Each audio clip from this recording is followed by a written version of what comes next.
നമസ്കാരം. ഏവർക്കും ട്രാവൻകൂർ നോബിൾ ന്യൂസിൻ്റെ സുപ്രഭാതം. ദിനസൂചിക.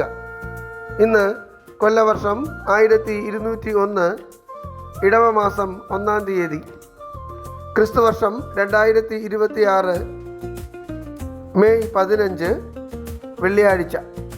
സൂര്യോദയം രാവിലെ 6:06.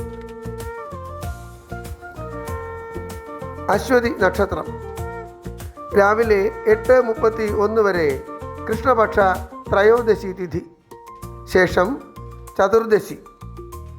ഇന്നത്തെ രാഹുകാലം രാവിലെ 10:45 മുതൽ 12:18 വരെ. ഉത്തരായന കാലം, വസന്ത ഋതു. ഇന്ന് സൂര്യൻ അസ്തമിക്കുന്നത് വൈകുന്നേരം 6:30. ഏവർക്കും ഞങ്ങളുടെ ശുഭദിനാശംസകൾ. ഇന്നത്തെ പഞ്ചാംഗം തയ്യാറാക്കിയത് ജ്യോതിഷരത്നം ഡോക്ടർ അജിത് കരുവപ്പള്ളി.